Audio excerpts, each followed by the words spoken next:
Welcome to Decoding the New Economy. Today I'm joined by Matt Cooper, the International Business Development VP for Business Development for oDesk, and Matt's in Australia with some really interesting projects and to explain what oDesk is really about. Matt, thank you very much for joining us. Thanks for having me.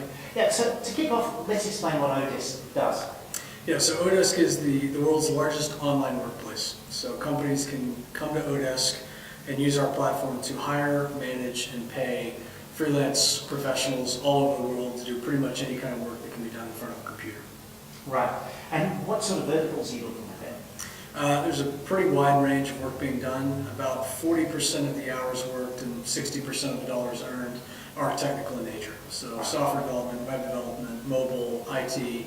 The remainder is a long tail of non-technical work. So a lot of data entry, customer service, marketing, SEO, SEM, content writing, translation, finance, legal. So again, if it can be done in front of a computer, somebody's doing it on oDesk today. Right. And is this just big companies or small companies as well? Most of our clients tend to be small businesses. So startups, entrepreneurs, smaller entities, but we're seeing increased interest and demand from the larger enterprises as well.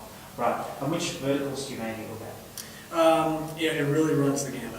So you name it. I think because of the traditional focus or traditional adoption by startups, we definitely tend to be tech-centric, but there are a lot of mom-and-pop companies all over the world using oDesk. Now, oDesk has a really interesting background on how it came about. Could you fill us in on that, Matt? Yeah, so we were founded by two buddies from Greece. One was living in San Jose working on his second startup, and the other was living in Athens, and they wanted to work together. And the CEO of oDesk, who was living in San Jose, his CEO said, "Sorry, you can't hire your buddy in Greece. How do we know what he's doing?" Yeah. So they actually developed the first version of our software to make it easier for strategists to work for this company in San Jose. They realized they had a pretty cool platform, and then it morphed into our current business model over time. Right. Now, for businesses that are looking at outsourcing these sort of works, it seems to me there's a various set of skills in project management that they. How do you recommend that businesses approach this? Yeah, managing an online distributed workforce is different than managing locally. You have to be much more specific. You've got to document your expectations. You have to make the investment in getting your team, actually whether they're local or remote, you've got to make the investment up front to get them up to speed. But in terms of getting started, you got to be very clear about what you want in your job post. You need to go through the traditional interviewing process. You can't just throw it over the wall and hope it comes back. Right. Yeah. And one of the major advantages of online work is you can try before you buy. Yeah. I always recommend if you need one person, hire three and keep one. Right. Create a very small, very discrete project that closely replicates the long-term role that you want, and actually see how they perform. Yeah. We all know interviews are a terrible predictor of future success. Sure. So actually seeing them in the seat doing the work, that's ultimately going to be the best indicator. Now, you've got a bunch of tracking tools tied into oDesk that let you track how the contractors are going down. How do they work? Yeah, the number one question we hear when we talk to new customers is, how can I really be certain that my work is being done by this person, either sitting on the other side of the country or on the other side of the world? And so we provide a series of tools to give you a lot of visibility of the work being done. You can actually track what the individual is doing down to the 10-minute increment and see what's going on their computer, see what they're working on, see task codes and work diaries, so that you have a much greater level of visibility into the work being performed than you would with someone sitting on the other side of the office. Yeah.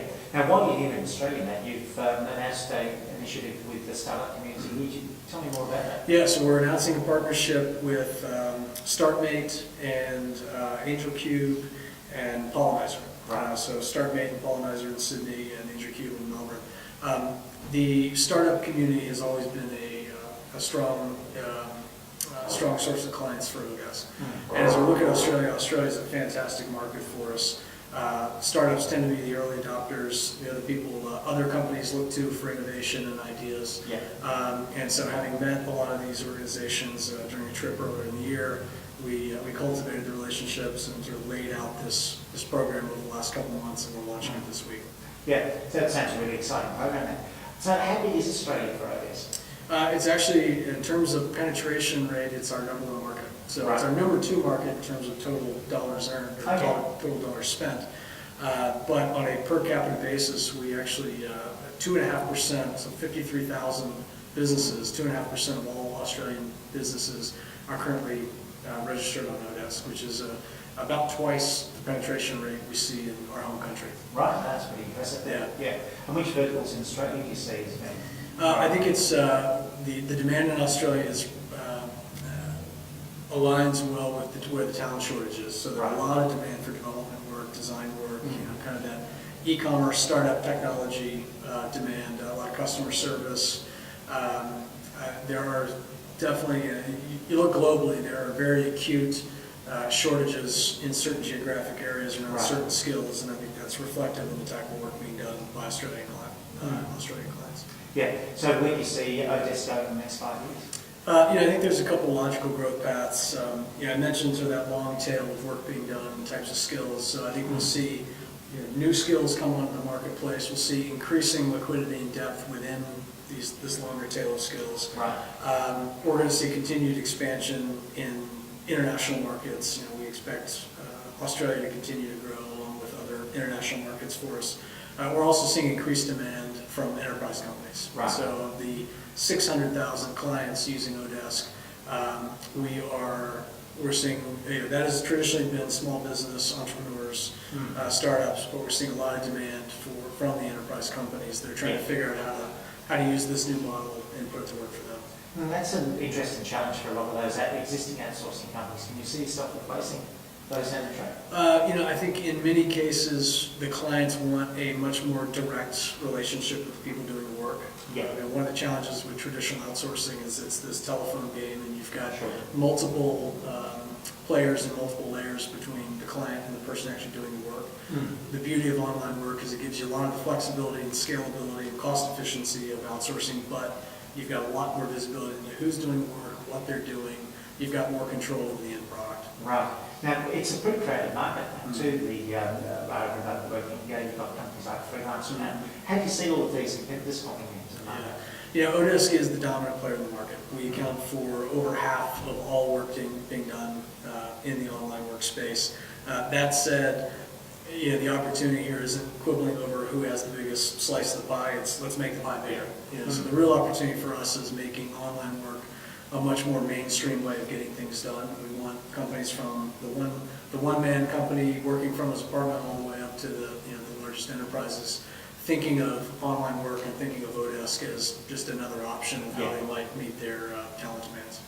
Well, thank you very much for joining Decoding the Economy. Great, thanks for having me. Thank you.